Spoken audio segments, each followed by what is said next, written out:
아슬라무 알레이쿰 와라흐마툴라히 와바라카투.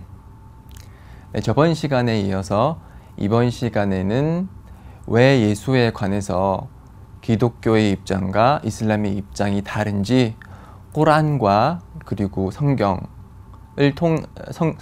비교를 통해서 알아보도록 하겠습니다. 저번 시간에는 이사에 관해서, 즉 예수에 관해서 이슬람의 관점에 대해서 살펴봤는데요. 자, 이사에 관한 정보는, 즉 예수에 관한 정보는 꾸란과 하디스에 기재되어 있는 그 내용을 토대로 합니다. 자, 그러면 꾸란이라는 것은 무엇일까요? 이슬람에서 믿는 꾸란은 하나님의 마지막 계시로서 가브리엘 천사를 통해서 무함마드에게 전달된, 계시된 하나님의 마지막 성서를 뜻합니다.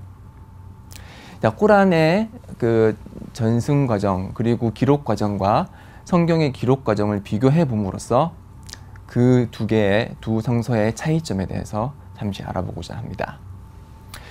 꾸란은 계시된 즉시 암기되고 기록되었습니다. 그래서 무함마드에게 계시된 하나님의 말씀 꾸란은 무함마드 그분께서 직접 암기를 하셨고, 그 계시될 당시 주위에 있던 교우들이 직접 암기를 하셨고 받아 적었습니다. 자, 우리 이슬람 공동체가 다른 공동체와는 다른 독특한 점이 있다면은, 이 이슬람 공동체는 암기가 의무화된 공동체입니다. 그 이전에 하나님의 종교가 내려졌던 공동체는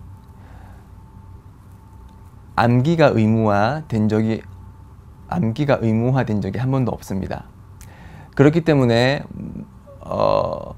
지금 우리가 보는 이런 이슬람적인 독특한 암기 문화는 발견되지 않는 것이죠. 그래서 이슬람에서는 꾸란이 내려질 때마다, 계시될 때마다 무함마드 그분과 그리고 교우들이 그것을 암기하고, 그리고 교우들은 그것을 기록했다고 그렇게 역사가 전해져 내려오고요. 그리고 그렇게 암기된 꾸란은 하루 5번 예배를 통해서 항상 암기가 되고 전승이 됐습니다. 그리고 이제 매 라마단이라는 그 이슬람령 9월로 단식이 의무화된 그런 한 달 동안은 꾸란 정권이 예배를 통해서 사람들 앞에서 낭송되고 있습니다. 그리고 이 꾸란은 이제 23년 동안 단계적으로 계시가 되었고, 무함마드께서 돌아가시기 2년 전 그때 라마단은 무함마드께서 직접 꾸란을 가브리엘 천사 앞에서 낭송을 하셨고, 그 가브리엘 천사는 꾸란을 이제 무함마드의 마음속에 전달했던 그분은 무함마드의 그런 낭송이 정확한지 체크를 했죠. 그리고 나서 이제 꾸란의 계시가 완성되고 나서 아부바크르라는 분이 무함마드의 뒤를 이어서 제1대 컬리파, 즉 계승자가 됩니다. 그때 당시 아부바크르가 계승자가 됐을 때 많은 배교자들이 발생을 했고, 그래서 배교자들과의 전쟁을 벌임으로써 많은 하피즈, 즉 꾸란을 정권을 암기하던 분들이 사망을 하게 됐습니다. 그래서 사람들 사이에 이렇게 하다가는 꾸란을 암기한 많은 사람들이 사망을 하게 되면은 꾸란을 암기하던 사람들이 줄어들게 되고, 그렇게 되면은 꾸란이 잘못 암기될 수도 있겠구나라는 두려움이 들었고요. 그래서 아부바크르는 꾸란을 한 권의 책으로 집대성하기로 했습니다. 그래서 꾸란이 한 권으로 집대성됐고요. 그때가 무함마드 사후 2년이 채 안 됐을 때입니다. 그렇게 해서 한 권의 책으로 집대성된 꾸란은 아부바크르의 집에 보관돼 있었고요. 아부바크르가 돌아가시고 나자 제2대 컬리파인 오마르라는 분께서 소장을 했고요. 그리고 2대 컬리파인 오마르가 돌아가시고 나셔서는 그의 딸인 하프사의 집에 잘 보관되어 있었습니다. 그리고 나서 제3대 컬리파 오스만이라는 분께서 이제 계승자로 지도자로서 그 공동체를 지도해 나가셨는데, 그때는 이제 이슬람이 아랍 반도 이외의 반도로 팽창하던 그런 시기였습니다. 그렇기 때문에 비아랍인들에게도 이슬람이 전달되었고, 비아랍인들이 꼬란을 배우고 암기하면서 비아랍인이기 때문에, 아랍인이 아니기 때문에 꼬란을 읽을 때 꼬란 낭송에 있어서 실수가 발견되곤 했습니다. 그래서 이를 본 오스만은 이 꼬란을 다시 한 번 더 그 꾸레이시 방언으로 통일한 그런 꼬란을 다시 한 번 더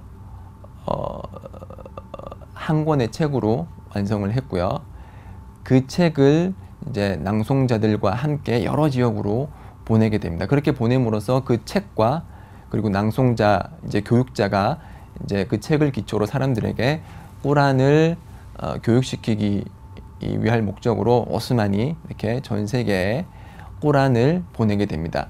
이 꾸란이 바로 지금 저희가 보고 있는 꾸란과 동일한 내용을 가지고 있고요.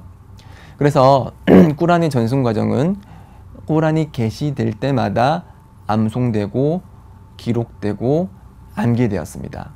그리고 최초의 한 권의 책으로 집대성된 것은 무함마드 사후 2년이 채 안 돼서였습니다. 자, 이와 비교해 봤을 때 성경, 더 깊이 말해서는, 더 자세히 말해서는 신약의 기록 과정은 어떻는지 잠시 살펴보도록 하겠습니다. 신약은 특히 복음서라는 것은 예수, 하나님의 사도 예수의 말씀을 기록한 책이죠. 말씀과 행적을 기록한 책인데, 예수는 살아생전 아람어를 말씀하셨습니다. 아랍어가 아니고 미음입니다. 아람어를 말씀하셨습니다. 그렇게 아람어를 말씀하심으로써 예수의 사도들과 그 주위에 있던 분들에게 하나님의 메시지를 전달했죠. 그렇지만 이 아람어로 말한 이 내용, 즉 인질이라는 하나님의 성서는 기록되지 않았고 암기되지 않았습니다. 이슬람의 공동체와는 반대되는 내용이죠. 그렇죠? 왜냐하면 이슬람 공동체만이 암기를 의무화 되는 것으로 받았고, 나머지 모세의 공동체라든지 아니면 예수의 공동체는 하나님의 말씀이 내려오면 그것을 이제 기록하지는, 그 당시에 직접 기록하지는 않았었습니다. 예수의 말씀도 마찬가지로 아람어로 사람들에게 하나님의 말씀을 전달했지만 그 당시 그 내용이 한자 한자 기록되거나 한자 한자 알파벳 틀림없이 암기되지는 않았죠. 그러다가 이제 예수께서 돌아가시고 나서 이제 예수께서 하신 말씀과 행적을 기록한 책들이 복음서라는 이름으로 나오기 시작합니다. 그 복음서의 그 기록 연대는 70년부터 100년 사이입니다. 즉 예수가 태어난 후 70년부터 100년 사이이고, 예수가 돌아간 그런 연도를 33년으로 잡았을 때 예수 사후 약 40년부터 이렇게 복음서가 기록되기 시작했습니다. 자, 40년이라는 것은 꽤 긴 시간입니다. 원래 20년이라면 강산이 변한다는 그런 얘기가 있죠. 강산이 2번 변할 그런 긴 시간이죠. 예수 사후 40년에 기록된 복음서, 그리고 무함마드 사후 2년이 채 되지 않아서 기록된 꾸르안, 명백히 차이가 나죠. 자, 물론 복음서 이전에 기록된 성경도 있습니다. 그 성경의 대표적인 이제 것이 바울이 적은 이제 편지, 바울 서신이라고 하는데요. 바울이라는 사람은 예수 사후에 기독교로 입교를 하신 분이고요. 그리고 그 사람은 살아생전 기독교인들과 기독교를 받게 했던 그런 전력을 가지고 있죠. 그리고 나서 이제 기독교를 입교하고 나서 그때부터 편지를 적어 내려갑니다. 그 편지의 이제 모음이 지금 우리가 보는 성경의, 즉 신약의 13권으로 정리가 되어 있고요. 신약이 지금 총 28권인 걸로 알고 있습니다. 그렇죠? 28권일 겁니다. 28권인가 27권 정도 될 텐데 그거에 비해 봤을 때 바울의 서신이 절반이 바울의 서신이 기독교의 신약의 절반 정도를 차지한다고 볼 수 있습니다. 그 바울이 적은 그런 편지의 내용에 의해서 기독교의 대부분의 교리가 바울의 서신에 의해서 이제 정립이 되는데요.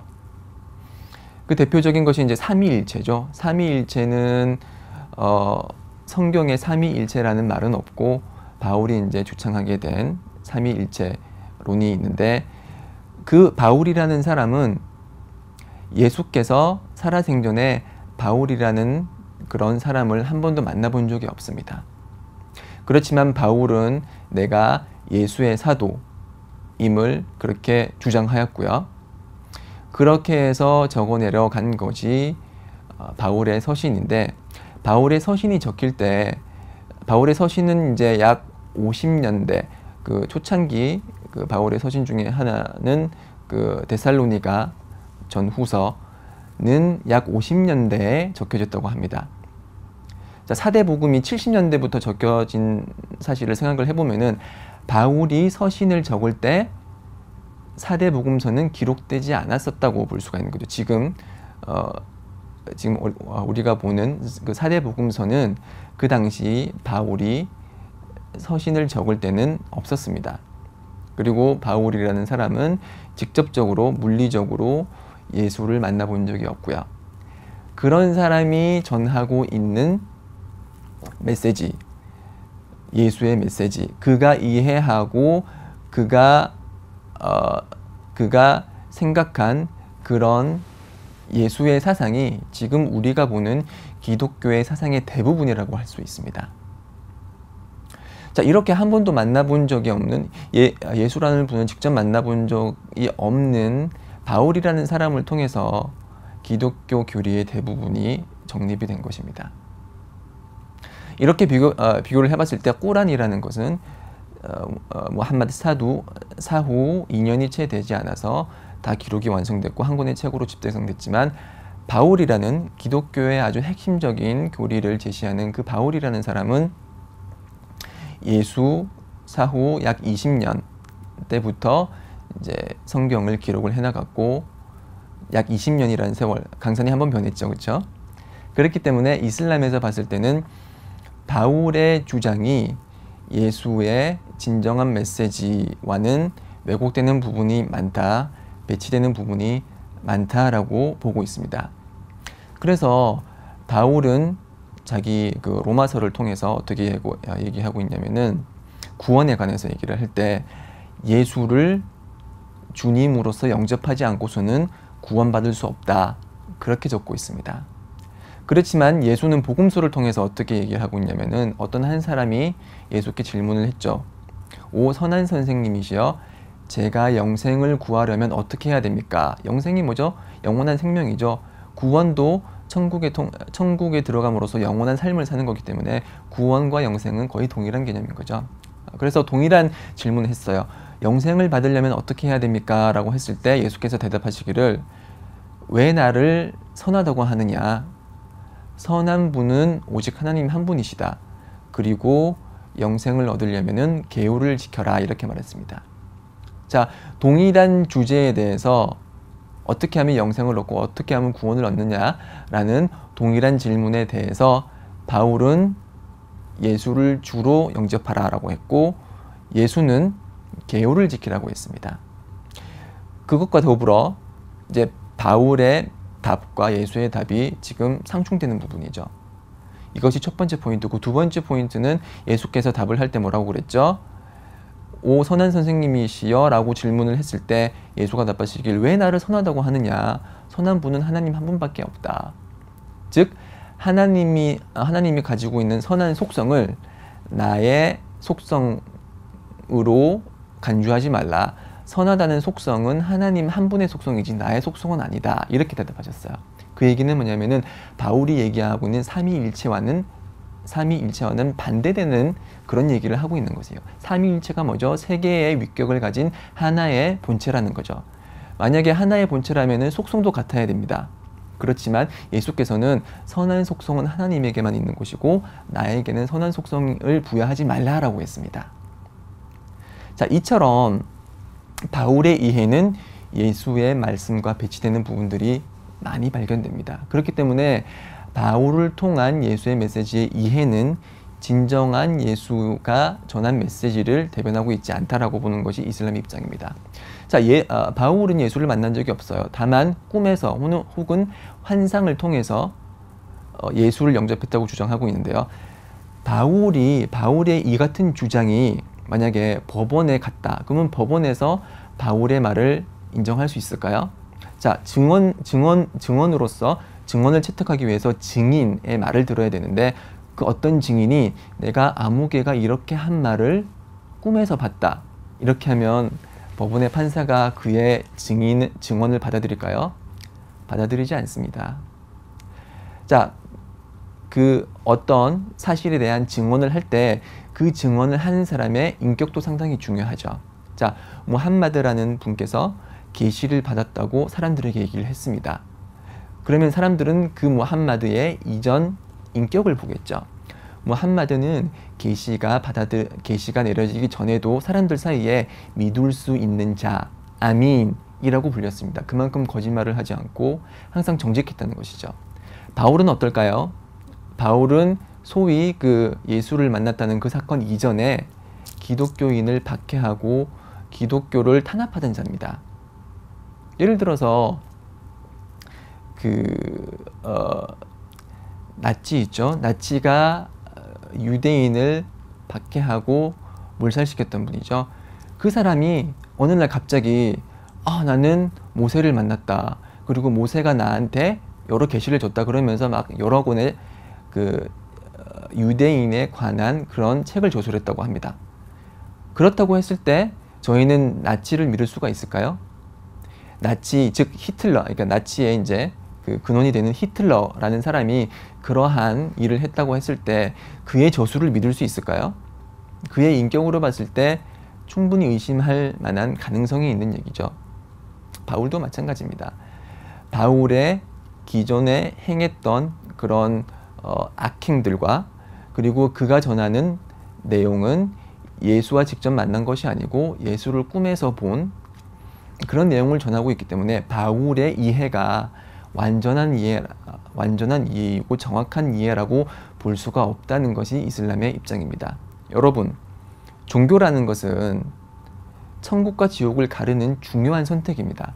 그렇기 때문에 종교에 관한 메시지는 확증이 있는 그런 계시를 통해서 저희가 믿어야 되는 것이지 누군가의 주장이나 누군가의 이해 그것이 틀릴 수 있다는 가능성이 농후한 그런 이해를 통해서 하나님을 경배해서는 안 되는 것입니다. 하나님에 대한 경배는 그분이 내리신 계시, 확증, 확실한 근거를 통해서 저희가 하나님을 경배하는 것입니다. 자, 이것이 제가 여러분들께 드리고 싶은 꾸란과 성경과 바울에 관한 내용입니다. 요약하자면 꾸란은 무함마드 사후 2년에 한 권의 책으로 집대성됐고 복음서는 예수 서거 40년 후에 적혀졌고 특히 바울의 서신은 20년 후에 적혀졌고 그 바울이라는 사람은 예수를 물리적으로 직접 만난 적은 없다. 그리고 바울에 대한 이해는 이슬람에서 봤을 때 예수가 가지고 온 메시지에 대한 정확한 이해를 하지 못하고 있었다라는 것입니다. 자, 저의 강의가 도움이 됐길 바라고요. 또 다음 강의를 통해서 여러분들과 함께 하도록 하겠습니다. 살라무 알레이쿰 와 라흐마툴라히 와 바라카투.